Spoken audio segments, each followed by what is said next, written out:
Olá pessoal, sejam bem-vindos, sejam bem-vindas ao Cinematório Café, podcast do site Cinematório. Eu sou Renato Silveira. Eu sou Kel Gomes. E neste programa vamos falar sobre o mais novo filme de Woody Allen, Um Dia de Chuva em Nova York. I got an interview with Roland Pollard. Oh my gosh, that is amazing. And it's on campus? It's in Manhattan. Para este programa, convidamos, mais uma vez, a nossa querida Ana Lúcia Andrade, da Escola de Belas Artes da UFMG. A Ana é uma grande fã do cinema de Woody Allen e a gente não poderia deixar de chamá-la para falar sobre esse filme que chega, né, aos cinemas num contexto bem diferente dos filmes anteriores do Woody Allen. Afinal de contas, é um filme que quase não estreou nos cinemas devido a todos os problemas, né, que cercam a vida pessoal do Woody Allen e um contrato que ele tinha com a Amazon, né, para a distribuição do filme nos Estados Unidos. Então, um problemão aí de bastidores, mas aqui no Brasil, felizmente, tivemos a oportunidade de ver esse filme ser lançado nos cinemas no mês de novembro, e a gente já está agora em dezembro, né, o momento em que esse podcast está indo ao ar, mas o filme continua em cartaz em algumas salas. E um outro detalhe acerca desse filme é que ele tem no elenco a Elle Fanning. Elle Fanning que a gente pôde ver 3 vezes este ano, né, Kel? Eu sou uma grande fã da Elle Fanning. Acho que ela consegue fazer um trabalho muito maduro para a idade dela, né? Ela se transforma para cada personagem. E como a gente já discutiu no debate, a Elle Fanning é um dos grandes destaques do filme, né? Sem sombra de dúvida. Ela esteve em cartaz também em Malévola, Dona do Mal, né? Continuação de Malévola, que esteve em cartaz ao mesmo tempo que esse Um Dia de Chuva em Nova York. E mais cedo no ano, ela estrelou Espírito Jovem, filme que está agora já disponível no streaming, se eu não me engano, disponível inclusive na Amazon, né? Amazon Prime. Então, para quem é assinante aí já dá para curtir e ver esse trabalho dela. Depois do debate com a Ana sobre Um Dia de Chuva em Nova York, a gente fala rapidinho sobre esses 2 filmes. Agora a gente deixa aqui alguns recadinhos que são os nossos convites, né, para você, primeiro, seguir a gente nas redes sociais, acompanhar o Cinematório no Twitter, no Instagram, no Facebook e também no Spotify, onde a gente tem o nosso perfil de podcasts. Lá você é um outro meio, né, um outro canal onde você pode escutar os nossos programas, então favorite lá o Cinematório Podcasts e também o perfil Cinematório Café, que é onde a gente coloca playlists com músicas dos filmes que a gente comenta e também playlists temáticas baseadas nos programas, né, nos temas que a gente discute aqui no podcast. O outro convite é para você conhecer a nossa campanha de financiamento coletivo. Através dela você ajuda o Cinematório a ficar no ar e a gente a fazer mais podcasts, mais conteúdo sobre cinema para você. Além disso, tornando-se um padrinho ou uma madrinha do Cinematório, você recebe recompensas, né, conteúdo exclusivo. A gente tem newsletters que a gente envia semanalmente, trazendo aí resumo de notícias da semana, links de vídeos, outros podcasts sobre cinema, leituras e também uma newsletter só com indicações de filmes para você ver no streaming, na Amazon, na Netflix, no Google Play, Now, etc. Então, conheça a nossa campanha, é só clicar no link que está disponível neste podcast, né, no post deste podcast, também na home do site. E aí a gente vai ficar muito feliz se você vir para a nossa comunidade se tornar um apoiador, uma apoiadora do Cinematório. Então agora vamos para o nosso bate-papo com Ana Lúcia Andrade sobre Um Dia de Chuva em Nova York.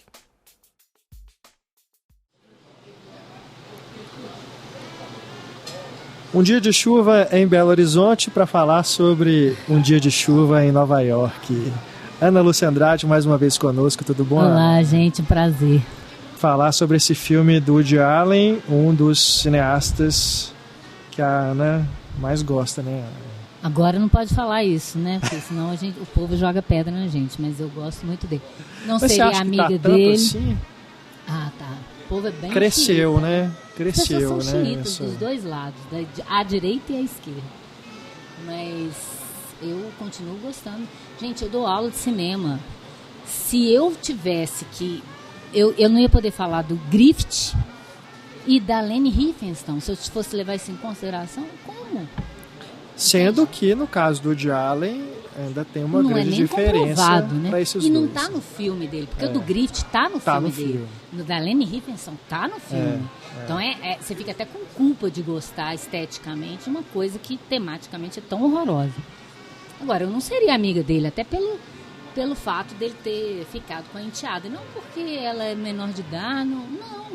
É porque, poxa, você vai namorar a enteada, foda, né? sua enteada, né? A filha da sua mãe, da sua mulher? É.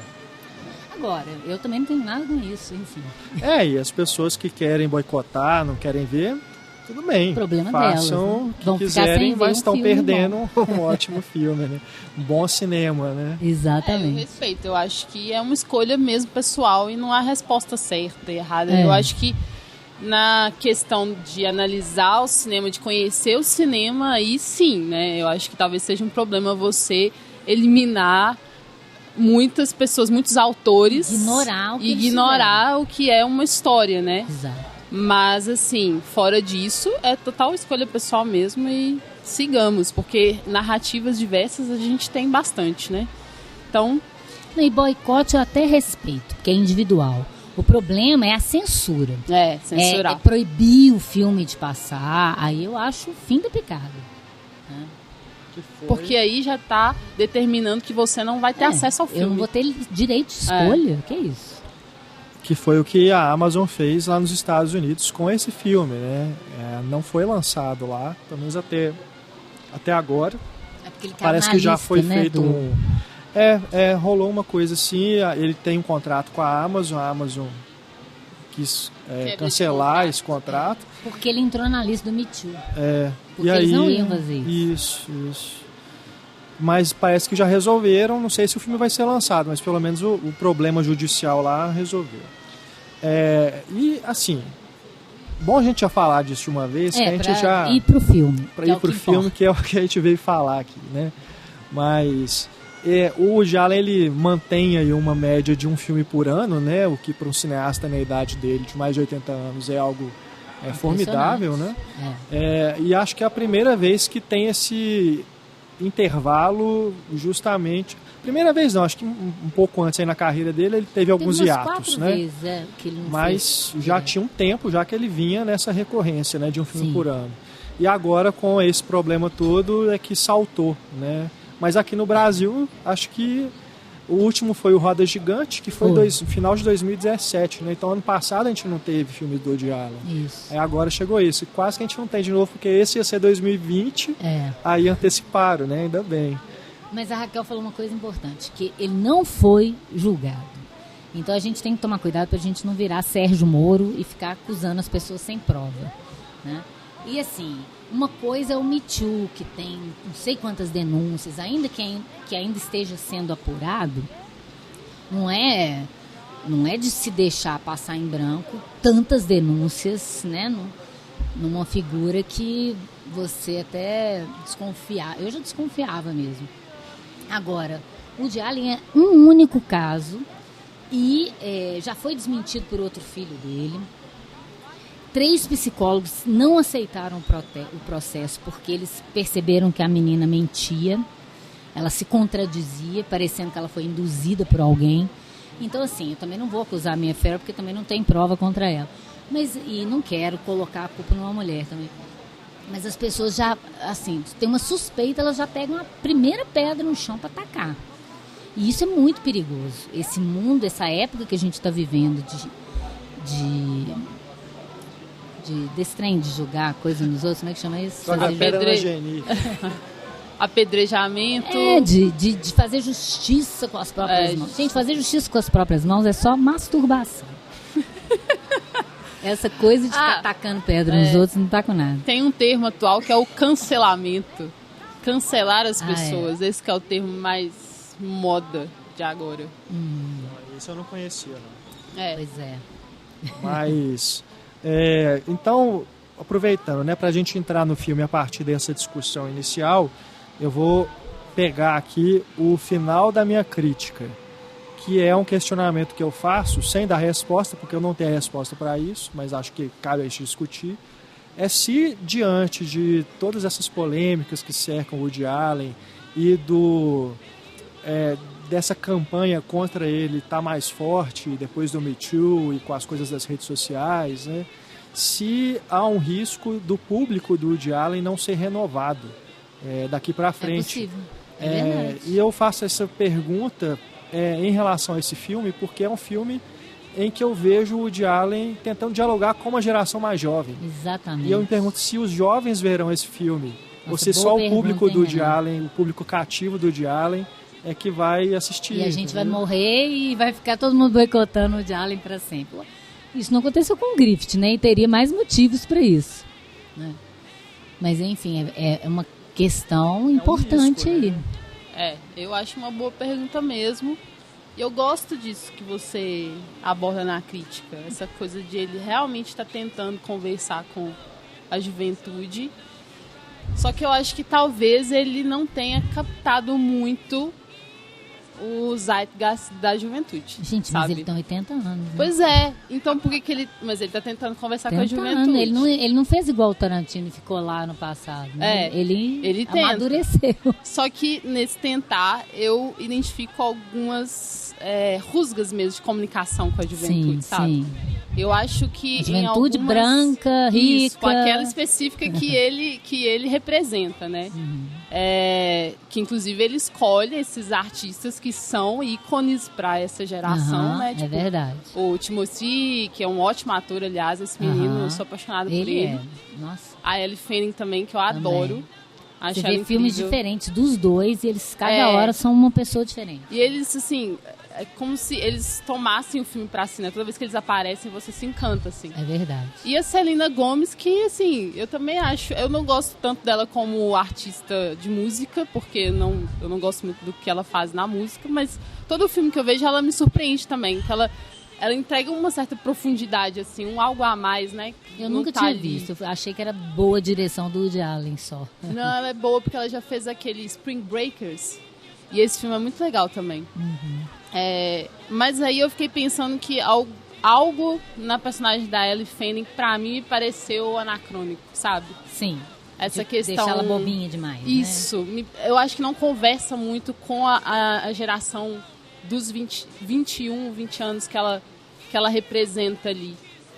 Eu achei que ele passou do tom, assim, de representar a ingenuidade e também porque ela tem essa carinha de muito jovem, né? Essa coisa de uma... Eu pensei sabe, de uma E fica menina... aqueles homens mais velhos Isso. rondando ela, né? E aí, quando a gente tava falando Mas isso é do criticado no extra-filme... filme. Pois é, só que assim, eu acho que talvez ele deveria ter ido além pra ela, sabe? Já que ele tá tentando abordar É cruel isso... com ela o final, né? Exatamente. Ela fica ali sem rumo. Ela fica sem rumo e o trabalho dela acaba virando, tipo assim... Quando o personagem fala, poxa, você teve sucesso porque você conquistou 3 homens. Tipo, um teve interesse sexual, o outro teve interesse intelectual e o outro espiritual. Mas peraí, e o profissional? Sabe? Então foram só interesses ligados ao corpo e ao sexo. Pode assim, ser né? até uma dica mesmo, por causa... Ela tá impressionada com isso.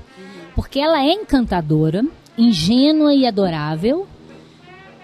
E você só percebe que ela é ridícula no final, quando o namorado pontua isso. Entende o que eu tô falando? Até então você tá achando ela adorável. Você entende ela despertar aquele encanto naqueles homens. Ainda que... O problema é que ele pinta ela como burra pra mim. Então. Né? É aquela coisa Fala da do loira... cinema europeu, Kurosawa, né? Você lembra?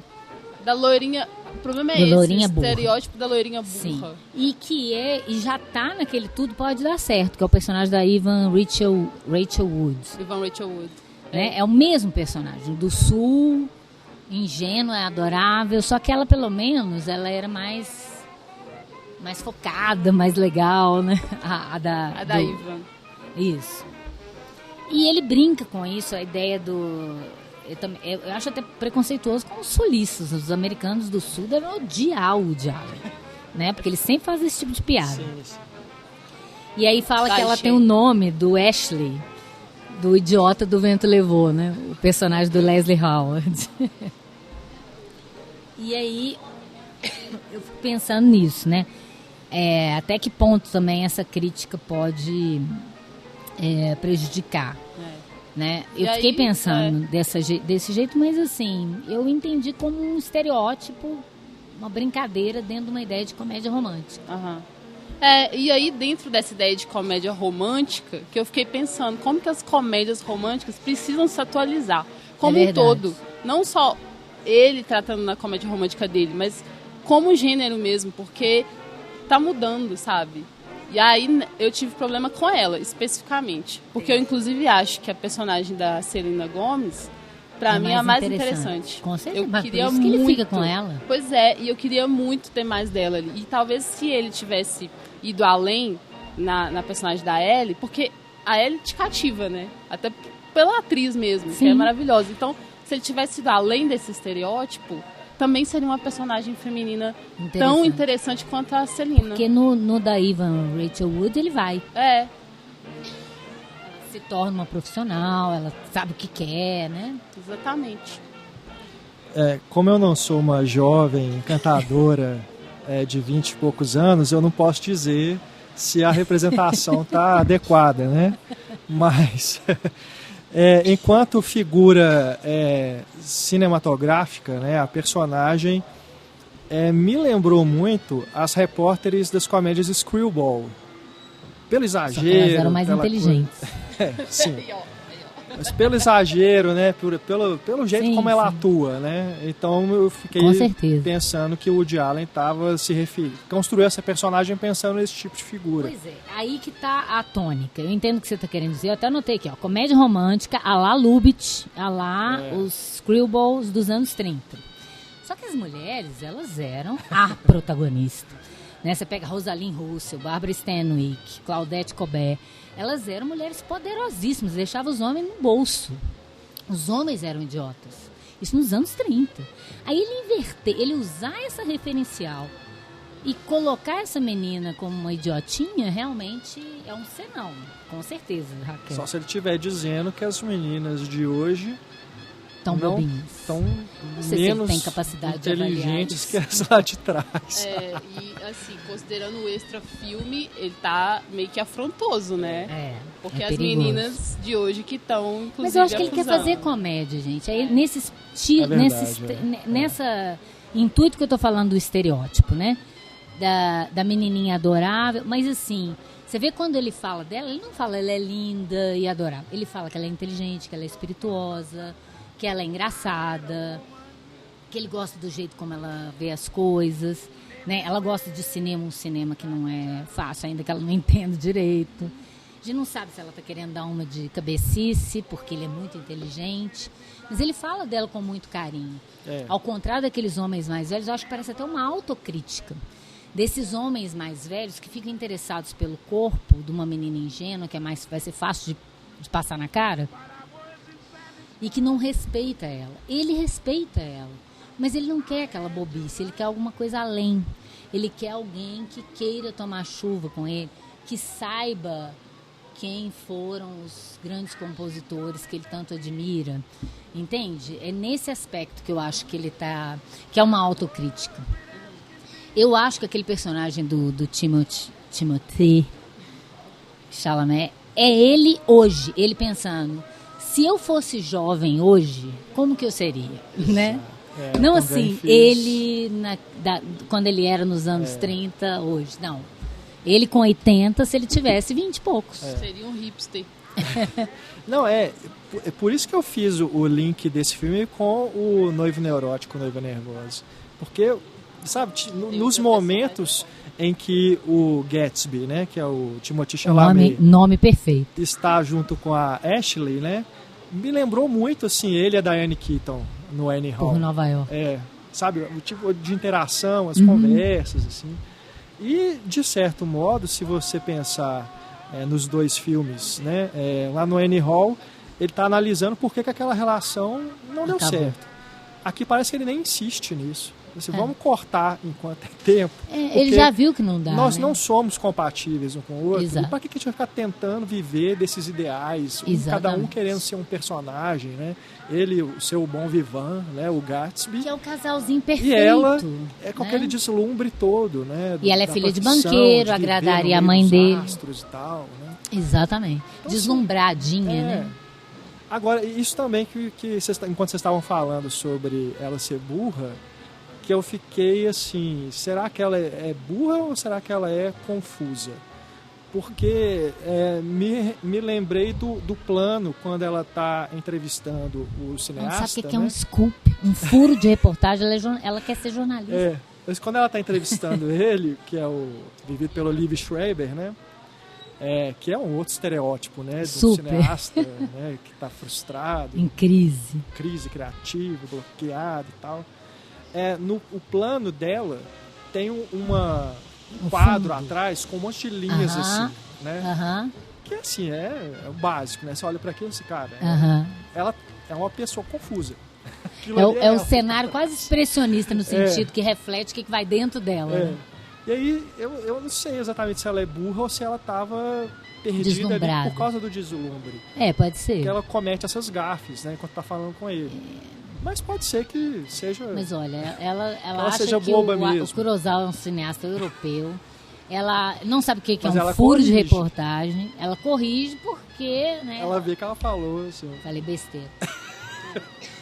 E tem uma outra coisa também, né? Que é o figurino dela. Que é o figurino... Que não é um figurino de universitário. É um figurino de colegial, praticamente. Parece que ela gosta de fazer o papelzinho de novinha, né? Alguém uma hora fala, né? Que ela tem 15 anos. E ela vai falar que, não, eu tenho 21. Aí começa a pegar a identidade. Isso acontece muito. Porque realmente ela tem essa carinha de neném. Não é à eu toa. Ri demais, assim. As cenas dela são muito boas. E a Ellie Fanning tá, assim... E tem tudo pra vi ser... Ela tá tão engraçada. E tem tudo pra ser exagerado, estereotipadão, chato, né? Um outro ator ali poderia... Uma outra atriz poderia ter avacalhado o filme. No mesmo dia, a gente viu esse filme do Woody Allen e Malévola. E, assim, é gritante a diferença de atuação. Ela é a Bela Adormecida? Porque esses filmes da atriz, Disney, assim, eles costumam engessar os atores, né? E aqui ela tá Ela faz uma Bela Adormecida, acordada e divertida, né, no Woody Allen. E aí você tira do tanto que a atriz é boa, né? Porque a gente vê 2 filmes diferentes. Vocês viram Mary Shelley com ela? Muito bom. Muito bom, muito bom. E Mary Shelley. Tá na Netflix, não tá? Tem. Aí, gente, dica. E aí a gente vê o quanto que ela não é aquela pessoa que se repete em manias, em coisinhas que você identifica que é da pessoa e não de personagem. Porque a gente não vê a Ellie Fanning assim nos filmes, a gente vê a personagem. Tem uma coisa do Woody Allen também, que ele dirige todo mundo, até os coadjuvantes de uma pontinha parece com ele. Né? O jeito de falar, o timing dele, é impressionante. Antigamente era só o protagonista, né? Agora todos os atores são ele de algum modo. Não, o Jude Law, eu custei a ver que era ele no filme. Eu também custei. Aí eu também falei, gente, que impressionante. As pessoas que aparecem numa ponta, aqueles colegas dele de faculdade que aparecem, o chato e depois o cineasta. Impressionante. Agora, ele já vem fazendo isso há algum tempo, né? Ele deve ser o 3º, 4º filme que ele faz esse ala inverso ali, que tem... Ele coloca os mesmos personagens que estão em todos os filmes dele, só que tudo junto, né? Eu não sei também. Revirando todas essas neuroses que ele sempre coloca. Eu não sei se os atores já vão pro filme dele achando que tem que interpretar assim. Tem isso. Porque você já viu entrevistas e making-offs, eles sempre falam que ele não dá dica nenhuma de atuação. Que ele deixa as pessoas improvisarem e elas estão imitando ele. Então acho que elas veem os filmes dele e falam, é assim que tem que atuar. E já vai no automático. Ou então pode ser os filmes e também ele, enquanto conversa, enquanto tá lá no set. Impregna as aí pessoas. Aí a pessoa toma aquilo pra si. É verdade. Né? De tanto de tanto que contamina, sabe? Aquele diretor que o Gatsby encontra, né, numa rua lá, que é amigo dele, é o Woody Allen. Você até a caracterização, você fala, caramba. Então a gente pode fazer esse filme com deepfake, colocar o rostinho do Woody Allen em todos os personagens. Ia ser ótimo. Ele que começa fazendo a narração, Não sei. Porque a narração toda hora muda, né? Não é o próprio... Chalamet. Pois é, mas eu não sei até que ponto. Ah, porque depois passa pra menina. É. Ele vai mudando. Eu não sei se começa com ele narrando quem é ele, depois ele começa a narrar, depois... não me lembro. Também. Agora, essa coisa que eu falei do Lubitsch, né?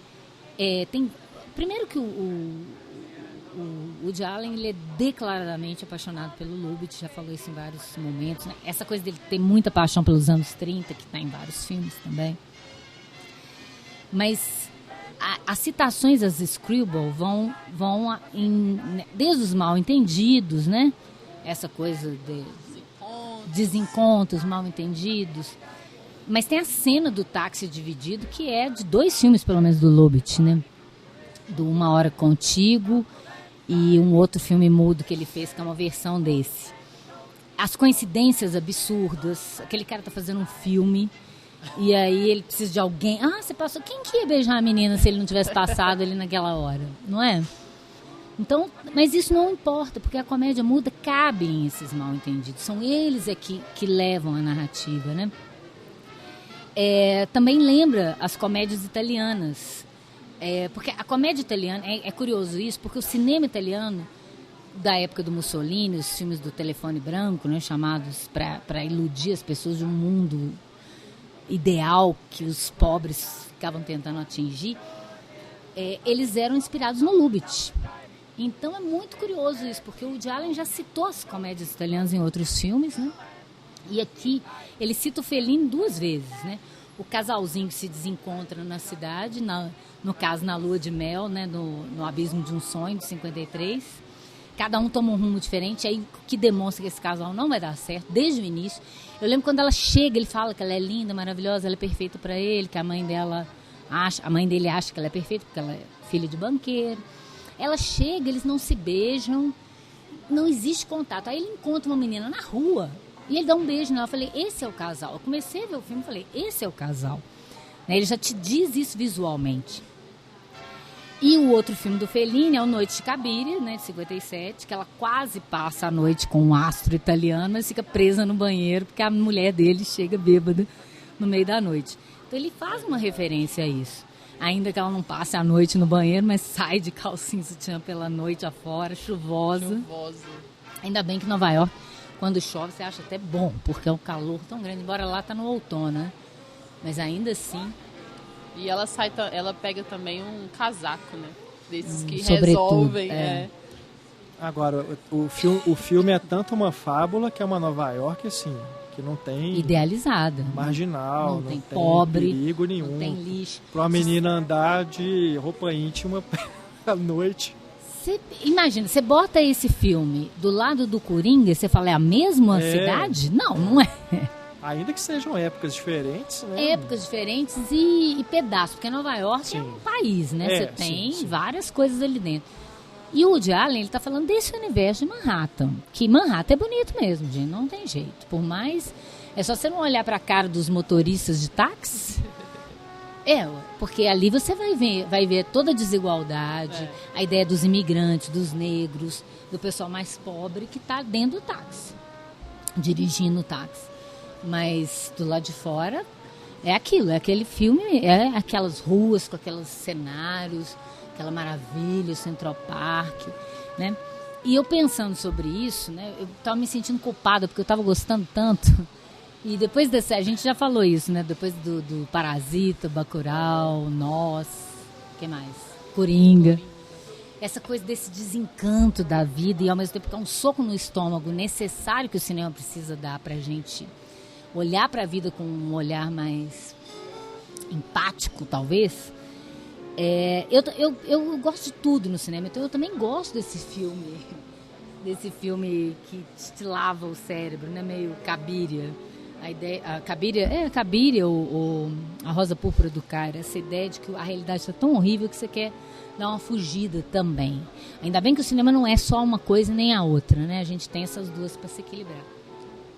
Mas a gente tem que fazer essa ressalva, né? Porque o personagem feminino, masculino, a gente já falou aqui muito do feminino, mas o masculino, que é esse Allen se imaginando novo nos dias atuais, né? Ele não sabe o que quer, Ele não sabe o que ele quer, mas ele sabe o que ele não quer. Ele lembra aqueles personagens da contracultura do início da nova Hollywood, né? O Dustin Hoffman no Primeira Noite de um Homem. Rico, né? Jovem, inteligente, tem uma família ele é de uma família, ele é bem nascido, né? Digamos assim. Confortável, né? Confortável. Privilégio. E assim, o que ele vai ter de problema na vida? Amor e tédio, não é? Porque ele tá diante, vocês perceberam nos restaurantes, nas casas, aquelas obras de arte, os móveis, os quadros, a música, tudo é sofisticado. Além de tudo, É a única coisa que ele tem é a sorte no jogo, porque ele não tem no amor, só no final que ele vai comprovar isso. Ele não liga para dinheiro, ele não tem preocupação nenhuma na vida. Ele tem tudo, e se a mãe dele parar de dar dinheiro, ele ganha no jogo ainda por cima. Então ele não tem tempo de pensar nas desigualdades sociais, no neoliberalismo, no tanto que os Estados Unidos é filho da puta com o resto do mundo, né? Então tem essa questão no filme, sim. E ele ainda chama Gatsby Wells, né? Eu achei isso o achado do filme. O personagem do Fitzgerald, que é essa ideia de um mundo rico. Ele é um menino que veio pobre, que não é o caso, mas depois ele vai descobrir que sim, que ele vai resolver o problema dele quando ele descobre que ele é filho da puta, literalmente. Não é? Ele vai resolver o problema dele, que ele não veio desse berço, ele é um Gatsby mesmo. Ele está num mundo de riqueza e no final se revela que ele veio de muito baixo. Que é o que o filme está fazendo. E o Wells, com toda a intelectualidade dele, adorei essa coisa dele querer ser pianista de bar, com aquele tipo de música. Isso não existe mais. Ele ganharia emprego, porque esses pianistas de bar estão velhinhos morrendo. Ninguém gosta mais disso. Eu estava reparando isso. Eu não tenho alunos mais que, igual eu, era uma jovem aluna, porque eu era jovem para gostar de filme dos anos 30. Eu lembro quando eu conheci o Orlando Senna, ele falou: menina, como é que você viu esses filmes? Eu falava do Lubitsch, do Billy Wilder. Onde que você viu esses filmes? Não tinha DVD naquela época, não tinha vídeo. E eu gostava disso. Eu sabia que eu era diferente da minha geração, que gostava dos filmes dos anos 80. Eu não gostava muito, eu gostava dos antigos. E hoje em dia você quase não tem gente que gosta de filme antigo. Acha que a narrativa é diferente, né? E ainda fica com essa coisa de ficar jogando pedra no passado, num contexto absolutamente diferente do que é atual. A gente tem que relevar e pensar nisso e criticar, mas, pô, era outro contexto, bicho. Né? Então as pessoas têm preguiça uns que são visionários também, assim. Às vezes não são só problemas. Lubitsch. Você consegue identificar a visão mesmo, assim. Até nessas questões que são atuais, você vê, olha, já está apontando para uma discussão que, né, tipo, nesse sentido de já ser um dos pioneiros e tal. Eu acho isso um problema mesmo, assim, dessa falta de interesse em buscar esse passado, né? Isso eu acho bacana do filme os filhos dos colocar. meus amigos que são jovens, eles falam: vocês são antigos, vocês só gostam de coisas da sua época. Eu não gosto só de coisas da minha época. Agora, eu procuro estar me atualizando. Agora, eles não se atualizam com o passado, entende? Eles não querem saber de coisas velhas. Eles chamam de coisas velhas.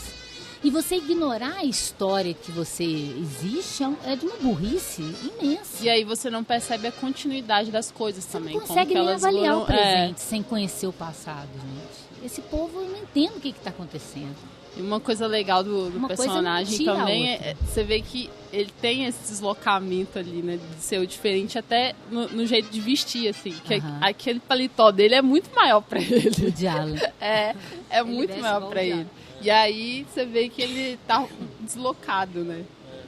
E essa personagem da mãe, pra mim, é fantástica. É incrível. Ela saca tudo, aquela mulher. Essa cena foi uma das melhores. Né? E eu gosto dessa coisa, que ele tem uma melancolia de viver num mundo que ele não compreende. Eu acho que a chuva é perfeita para isso. E melhor que a chuva, porque como uma coisa de chuva, de melancolia, se ele escolhe um diretor que vai para um caminho óbvio e deixa tudo cinza, ferrou o filme. Aí ele pega o estourado, que deixa tudo estourado. Tô brincando. Trocadilho infame. Deixa tudo iluminado na chuva. Parece que é maravilhosa aquela chuva. Dá vontade. Eu saí, tomei uma chuva e ferrei minha garganta. Mas porque tudo dá vontade de você passear no Central Park com a chuva. Não é? Aquela luz amarela nas pessoas. E é italiano, né? E é italiano. Exatamente, ele traz o calor para a fotografia. É, igual ele faz no Roda Gigante. Né? Exatamente. E esse é mais melancólico ainda. Sim, porque ele tem uma coisa da luz mudar junto com as emoções dos personagens. Né? É incrível, né? No Roda Gigante isso é assim. E ele não faz nítido, igual. Né? Muito claro. É pertinente a cada filme, a cada personagem. E aqui na cena do beijo acontece isso. Na hora que eles finalmente dão um beijo pra valer, né? Aí muda a luz na hora, né? Muda o clima. É verdade. Né? E me parece que assim, desde o Gordon Willis, o Allen não trabalhava com um diretor de fotografia que deixava tanto a marca tão dele, expressivo, assim, né? É verdade. Ele trabalhou com o Carlo de Palma, né, durante muito tempo também. Mas assim, quando a gente pensa em fotografia do Woody Allen, é o Gordon Willis, né? E o diretor de arte também, que é geralmente o mesmo, Santo Loquasto, é sempre o mesmo. Mas agora nesses 3 filmes, né, Café Society, Roda Gigante e Dia de Chuva em Nova York, estouraram já assim, cara, né? Ele e o Allen fizeram uma duplinha ali que perfeito. Muito boa, né? Muito bom. Eu acho dá um tom perfeito. Fica inesquecível os planos com aquela fotografia, né? Porque o filme, aparentemente, ele é muito bobinho. É um filme com uma história esquecível. Mas ele se torna um grande filme muito por causa disso, né? Esse é o universo do Allen, que não tem jeito, essa coisa da Nova York sublime que ele coloca, essa Nova York de Gershwin. O humor afiado. Idealista, né? aquele humor. Nossa, muito bom. Eu estava vendo no cinema, as pessoas estão perdendo a graça. Gente, só eu que ria. Falei, o que está acontecendo? Pois é, isso que eu fiquei curioso, que eu vi o filme na cabine e assim, o povo tava gargalhando, né? Não. Mas cabine de imprensa eu ria sozinha no cinema. Pessoas que conhecem os filmes do Woody Allen, que gostam, né? Enfim, que acompanham, né? Aí quando eu fui rever com a Kel, aí foi numa sessão normal, aí já foi diferente. Pois já foi diferente. Tá faltando espirituosidade. Aí eu tive essa mesma situação, parece que só eu que tava rindo. Eu e ela tava rindo. Será que não é tão engraçado? Tá todo mundo. Mas tem uma coisa Mas ele não sabe? perdeu o timing. E tem uma né? coisa muito Muito intratextual. bom. A gente já conhece o universo do Allen, então a gente já sabe a que ele está se referindo, né? Sim. E aí a gente ri duplamente da piada e de por que ele colocou ela ali, né? E tem aquelas cenas típicas, né? Daquela mulher que ri e o cara brocha. Essa é a típica cena que tem em filme do Woody Allen. É uma anedota ali dentro, né? E ao mesmo tempo é interessante isso. Ele é tipo assim... Ainda mais nessa chave de que todos os personagens são ele, eu acho que ele se perguntando... Gente, eu sou um comediante. Se eu tivesse uma namorada que ri desse jeito, eu não ia querer fazer ela rir. Não é? É uma coisa assim, parece uma bobagem. É igual ele fala, você não gosta dela, dá pra passar por cima, é só risada. Quando você ouve a segunda vez, você tem certeza que você não casaria com ela. Você fala assim, gente, eu não vou nunca contar nada engraçado pra ela, principalmente em público. E é bom que você escuta a risada e ela não tá no e é dentro uma do quadro, coisa, né? coitada, Fora, que é muito pessoal, não tem jeito dela mudar. Porque assim, se ela é burra, ela pode aprender, ela vira uma intelectual se ela quiser. Agora a risada, como é que você muda uma coisa que é tão íntima de uma pessoa? Eu acho que é isso que ele está querendo dizer. Você tem que gostar da pessoa do jeito que ela é. Se você não consegue gostar do jeito que ela é, o que você está fazendo com ela? Né? Eu acho isso muito legal no filme. Porque desde o início, que fica aqueles dois se apurrinhando, ele com a Selena Gomez, mas você vê que ela conhece ele. Tudo bem que ela era uma pirralha, irmã da namorada. Eu fiquei meio perdida nas idades ali, porque ele parece que é muito novo, ela mais nova ainda, e ele fala de um jeito... E ela é mais velha que os dois Mas vindo juntos. do Diálogo a gente entende. Eu vendo no IMDb as datas, ela é mais velha do que o Timothy e a Ellie Gomes, Fanning. Ela tem um rosto tem de 26 anos. adolescente. E ele tem 25 e a Ellie Fanning tem 21 mesmo. E ela parece, ela é pra ser a mais novinha, ela parece mesmo novinha, né? E eu acho legal como ele faz, até o figurino, ele faz ela um oposto da outra. Uma é morena, a outra é loura. As duas usam mini saia com suéter, né? Com cores diferentes. E o espírito das duas é muito diferente. Eu gosto muito da cena que ele canta, porque é uma forma dele citar também o musical dos anos 30, que era quando o personagem se revelava. Onde que o personagem se aprofundava para o outro? Não era conversando, falando o que ele gosta na vida. É quando ele cantava. Então ele canta, ela tá lá no quarto se trocando. E a letra da música eu fui olhar, porque Everything Happens to Me, né? Na letra ele diz que sempre que ele vai fazer alguma coisa, chove. Como se tudo desse errado. Ó a vida, ó azar, né? A vida dele é uma merda. Rico, que não pode jogar golfe, não pode ir a festas, não pode... E que ele fala... A única coisa diferente é que ele fala que nos jogos ele sempre perde.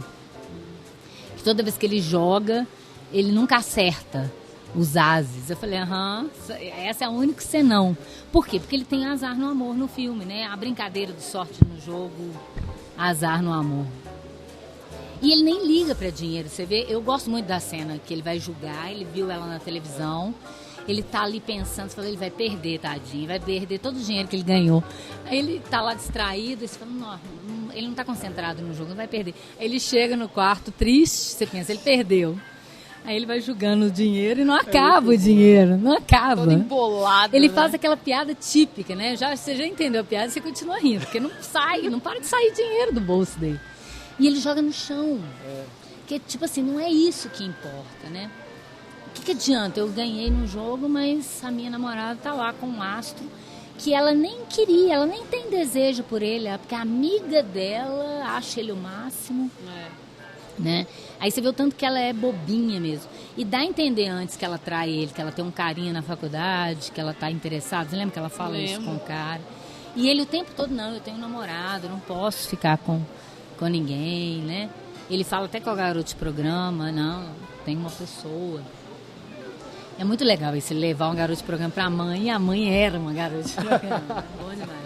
Não, e na hora que a mãe comenta com o pai que não tá gostando daquela menina, é a típica coisa que a gente pensa, né? Mãe sempre sabe. Não tenta enganar a mãe, não, porque mãe sempre sabe.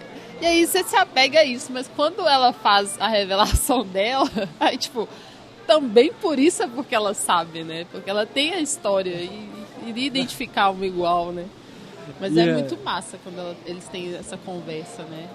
E pra mim, uma das melhores piadas também é quando ele reencontra a Ashley e fala com ela que ficou conversando com a mãe dele sobre a profissão mais antiga da história. Aí ela, jornalismo? E aí faz uma associação de ser prostituto jornalista, né? Não, gente, muito bom. É muito bom. E essa coisa das coincidências também, né? Ele encontra com os tios no Metropolitan, na seção de fósseis.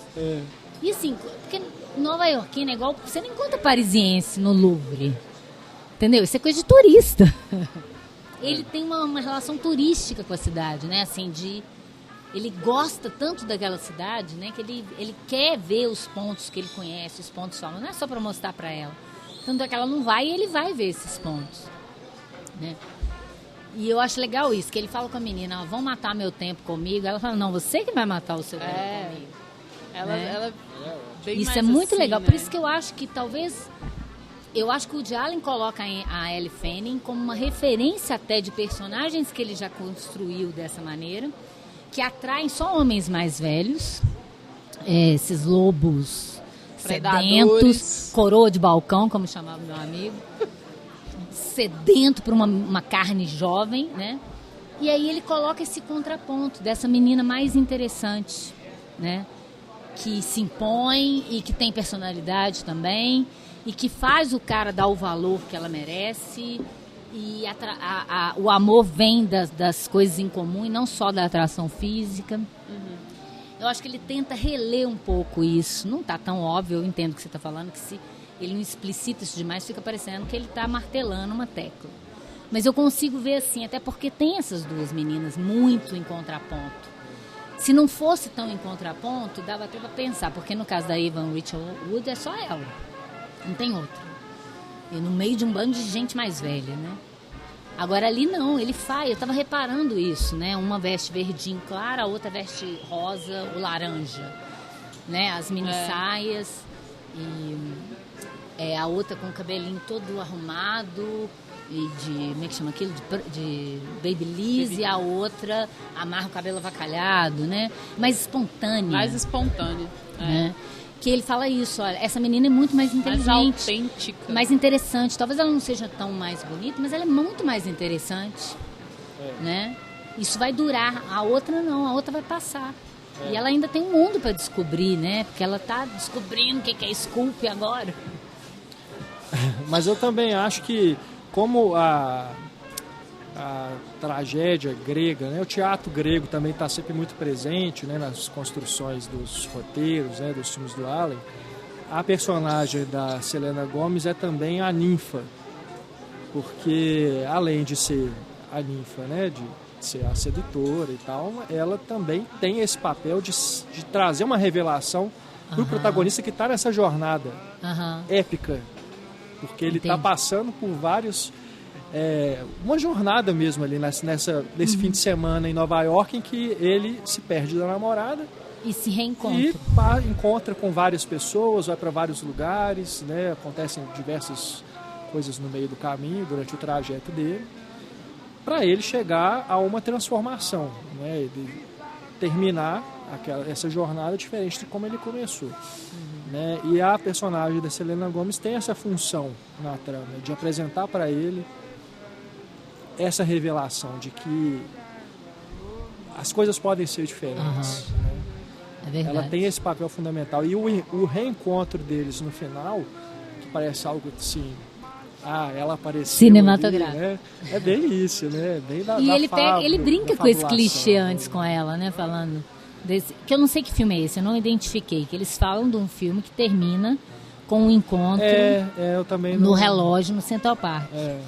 E eu sou escolada em comédia romântica antiga e eu não me lembrei assim, de nada especificamente. Mas eu citei outros 2 filmes na minha crítica que não são comédias clássicas, né? Um é o Depois de Horas, do Scorsese, que tem essa coisa dos tropeços pelas ruas de Nova York, né? Só que ele é muito mais sinistro. Com certeza, né? E é mais a coisa Afinal, do Scorsese. sarcasmo, né? É bem diferente. E A Aventura do Antonioni, que também é um filme sobre viagem, desencontro e pessoas que estão passando por vazios existenciais. Olha só, e de novo a Itália. Mas assim, eu não faço ideia se isso passou Pois pela cabeça do Woody Allen. Mas também não importa se não passou. A questão é que são filmes que conversam entre si, surgem, né? Você pode trazer. E vindo de um cinéfilo, isso sempre vem à tona, né? Sim. Que é a tese do Carlos Quintão. Esses cineastas cinéfilos, os cinemas de outras pessoas já fazem parte da estrutura narrativa deles, não tem jeito. Às vezes eles nem têm total consciência disso. No caso do Diallo, eu acho que sim. Até porque ele explicita o código, né? Ele fala da estrutura da comédia romântica e cita.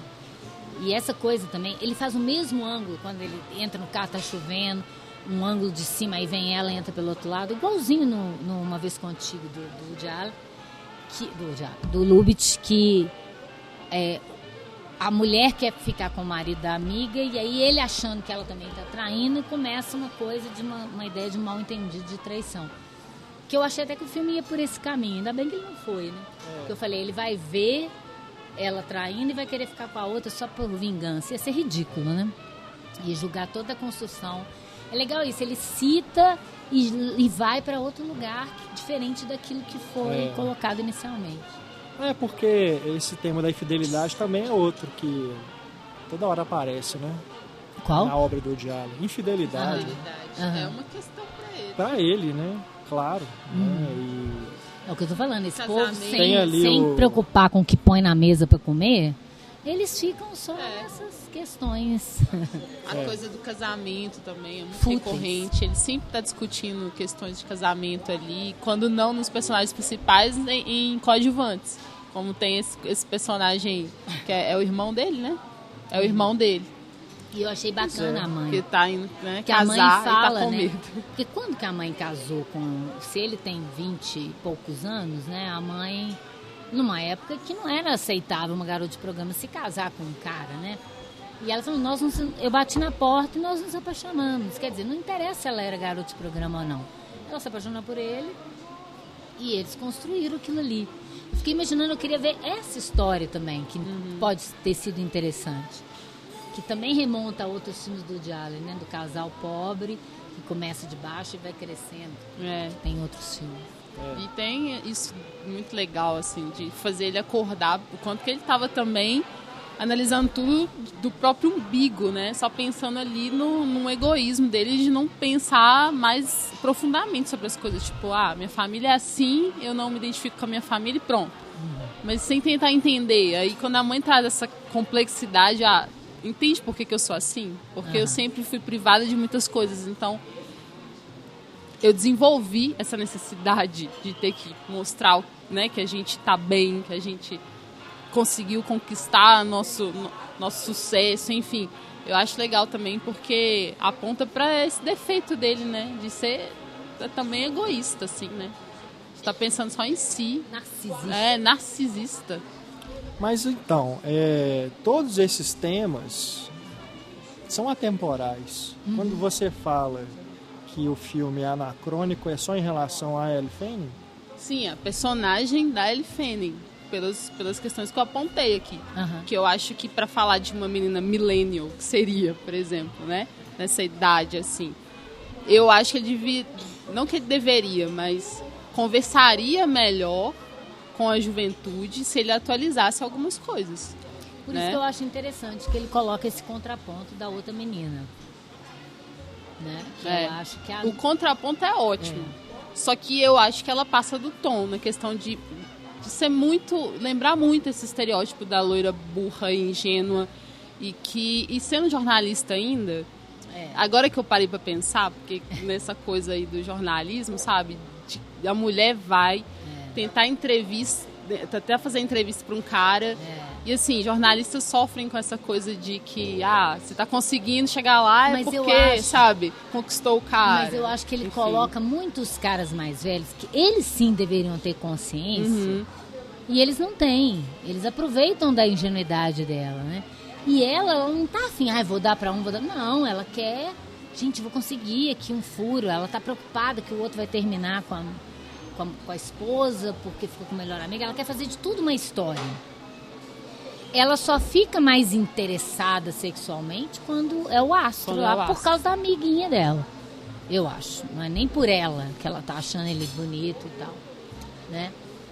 Porque o cara convida ela para ir para Paris, né? Se ela fosse uma deslumbradona só querendo isso, ela ia, sem pensar duas vezes, né? Então tem uma coisa que eu acho uma autocrítica. Ele usa ela para fazer uma autocrítica. É o diretor de cinema, é o roteirista e o ator, que é tudo que o Woody Allen né? Pensa nisso. É verdade. Ele é ator, roteirista e diretor. Ele bota os alter egos ali e ele se autocritica, não com muita força, não com muita crueldade, mas tem uma autocrítica ali. Que ele já foi esse cara que abusou da ingenuidade de alguém e que agora ele está revendo isso, né? Eu acho que ele olha com ternura para ela, por isso que eu acho que no final, ela terminar naquela carruagem, ele desce, deixa ela ali, e aí você fica... Eu fiquei preocupada com ela, o que vai acontecer com ela? É isso? Ele deixa ela lá e foda-se? Leva ela pra estação e ela que se vira? Como se fosse um castigo, ela não fez nada de errado, né? Assim, ela foi ingenuamente na dança. Seguiu um fluxo. Ela seguiu um fluxo que também não era o que ela nem queria, né? Eu achei cruel por isso, ela terminar tão à deriva, parecendo que ela foi ruim com ele. Assim, né? E também assim, é uma cena construída de novo para ser... clichê de comédia romântica. Porque... Não, e dentro do que ele tá o tempo todo propondo para ela os passeios, né? Passeios clichês, lugares que ele quer visitar, tudo idealizado, né? É verdade. Aí, quando tudo deu errado, ele fala, ainda dá tempo da gente fazer o passeio de charrete no Central Park, né? Aí que na hora que ela fala uma coisa para ele, que ele fala assim, nossa, realmente aqui não dá mais, né? A partir daqui não dá. Aí a cena parece que ela é construída para isso só, né? Com certeza, para a curva do personagem masculino. Tem isso também, né? Porque as duas estão servindo ao personagem masculino. Com certeza. Essa é uma questão também. E, gente, o diretor masculino tem o direito de fazer o que ele quiser, achar o que ele quiser. Nenhum crítico tem que falar o que o cara tem que fazer ou não, viu? Eu não aguento mais esse povo que fica colocando censura na criação. Outra coisa também ainda sobre a personagem da Elle Fanning, porque ela é uma menina daquele jeito, ela não está representando todas.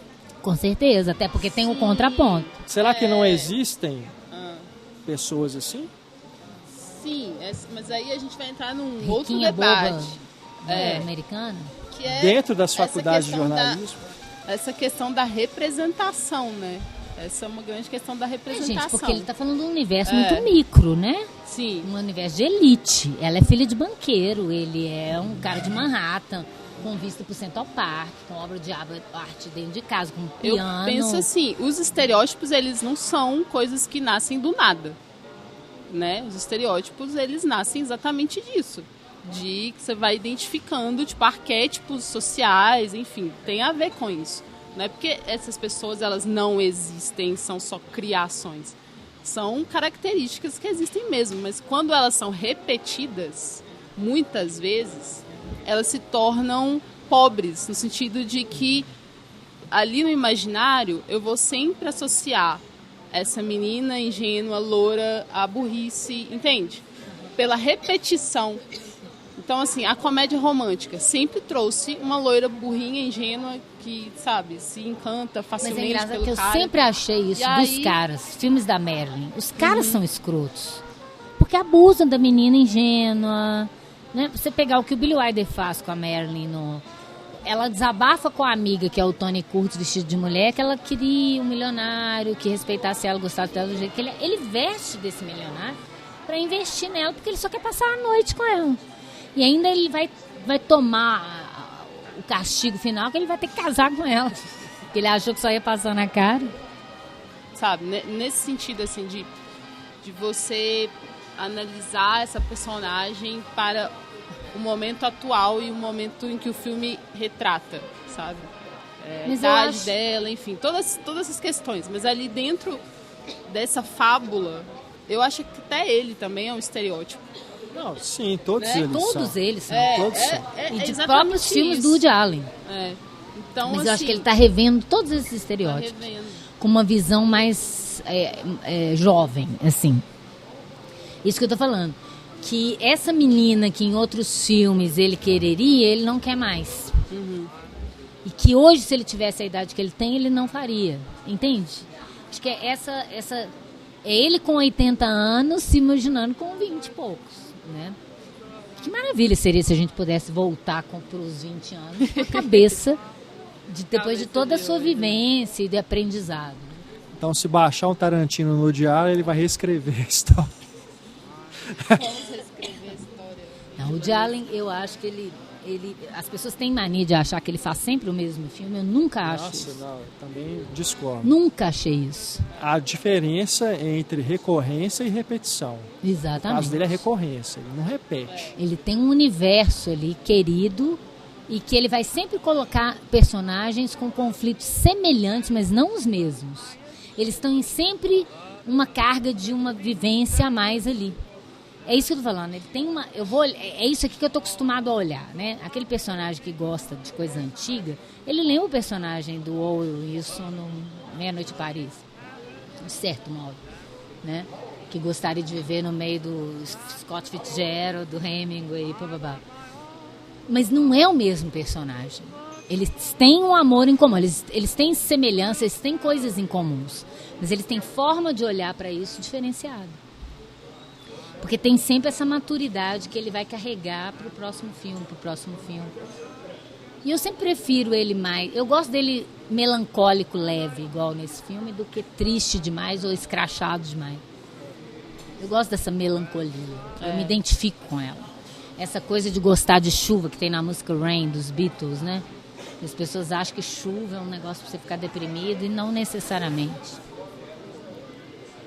Isso é clichê também. As pessoas criam uns clichês também. E quem sai desse clichê vira uma pessoa exótica.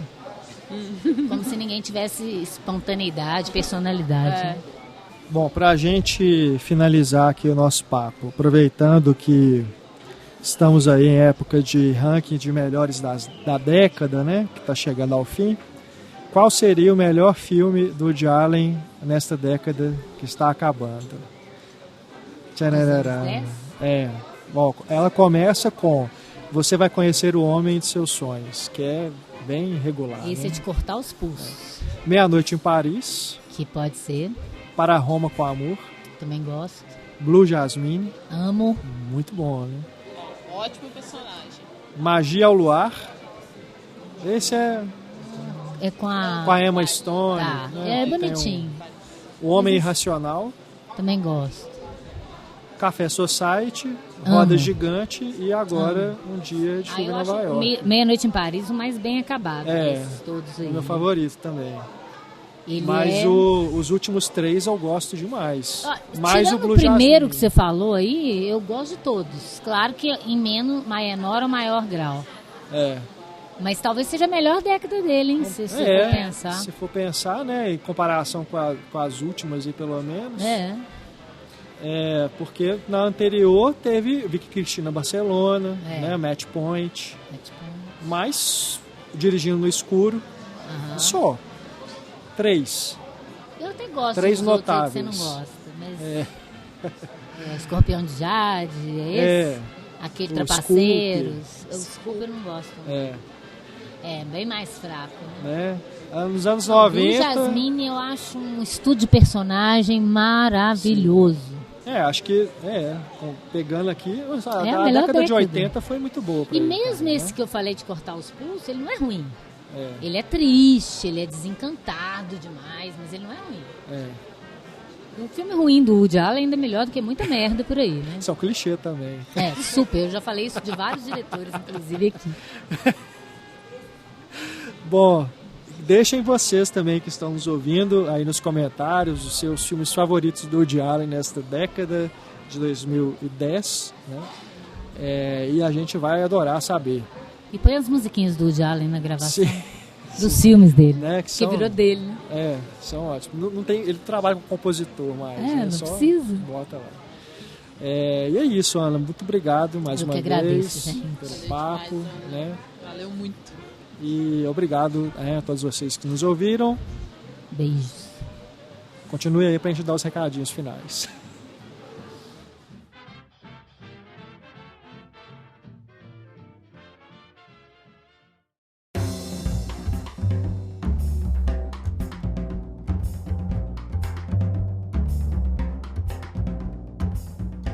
Bom, Kel, como a gente adiantou, né, no início do programa, vamos comentar rapidamente, mas bem rapidamente mesmo, para não prolongar muito mais aqui o programa, esses 2 filmes, né, que a Elle Fanning estrelou. Malévola, Dona do Mal, que a gente falou que viu ao mesmo tempo, né, que o Dia de Chuva em Nova York, ao mesmo tempo não, no mesmo dia, né? No mesmo dia, ao mesmo tempo, ainda não foi, ainda não é possível fazer isso. Humanamente impossível. É uma continuação que acho que fica à altura do original, mas não é tão legal, né, quanto o primeiro Malévola. Eu acho que o primeiro Malévola tem também essa coisa da novidade, né, que trouxe toda essa coisa da outra história ser contada, assim, de uma maneira muito bacana, né, uma ressignificação massa, assim, que eles fizeram.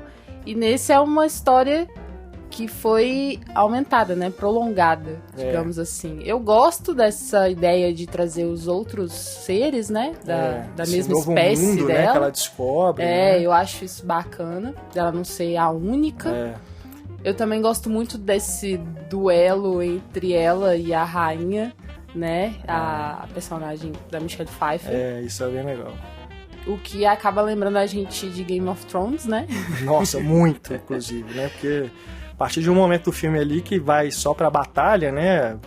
Assim, os seres vão enfrentar os outros, né? O do reino ali, aquele exército. E lembra muito essa última temporada de Game of Thrones. Lembra demais, assim. Toda essa batalha, eu acho que é realmente inspirado, assim. É a série sendo inspiradora pro cinema, né? Malévola ou Daenerys? Daenerys, com certeza. Apesar de tudo? Não, apesar de tudo, eu sou Daenerys pra vida toda. Tá certo.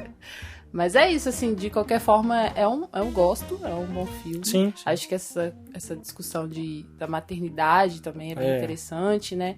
E também essa coisa do bem e do mal ali, como que eles colocam, né, como as aparências enganam, Sim, enfim, sim. traz questões legais, assim. E o Espírito Jovem, que é esse filme que saiu mais cedo no ano, e que esse me parece assim, um veículo para Ellie Fanning não só esbanjar sua beleza, mas também o seu dom para o canto, né? Porque tem momentos do filme que parece um grande videoclipe, né? Como Sim. se fosse assim, um portfólio visual para Ellie Fanning mostrar que também é uma cantora. Sem Malévola tem influência de uma série, esse tem influência de videoclipe, é nítido, assim, enquanto que o filme ele é construído como um videoclipe mesmo, né? Inclusive, você falou de portfólio, é o que me lembra, assim, parece que ela vai usar esse filme pra colocar, assim, a minha apresentação artística, porque aí você já tem a minha interpretação, a minha capacidade de cantar, de dançar também, e toda a minha beleza sendo exaltada. Porque né? tem cenas que ela fica só, tipo, se olhando no espelho, aí deita na cama, aí faz mais uma coisa, assim, um movimento, né? Não, e isso, total... e a música rolando no fundo. Sim, total encantamento pela figura da Ellie Fanning. E, bom, eu sou muito encantada por ela também, então a gente acaba gostando por conta disso, porque ela é uma atriz muito boa, ela é muito linda e ela canta e dança bem aqui, eu acho. Acho que ela consegue passar bem essa ideia de uma popstar em ascensão, né? Que o filme é sobre um concurso, né, musical, tipo esses The Voice da vida, em que ela se inscreve porque ela é uma menina que vive no interior, né, ali acho que é na Escócia, não sei. É uma ilha, né? Lugares ali na Europa. E aí ela se inscreve para tentar, né, sair daquela cidade do interior que ela vive, fazendo aquele trabalho que ela considera chato, né? O que é engraçado, porque até o trabalho é muito bonito no filme, sim, né? Sim, os lugares são maravilhosos, né? Ela não se suja. Mas é um filme bem assim, né? Se você não assistir a esse filme Espírito Jovem, não vai fazer diferença nenhuma na sua vida, né? A não ser que você seja um grande fã da Ellie Fanning mesmo. E parece que é isso, né? Um filme para fãs da Ellie Fanning. E a direção é do Max Minghella, que é um ator, é o primeiro longa que ele dirige. E é isso, parece que foi um acordo ali entre amigos, quero fazer esse filme, né? Tal, chamou o colega lá para dirigir. Mas, enfim.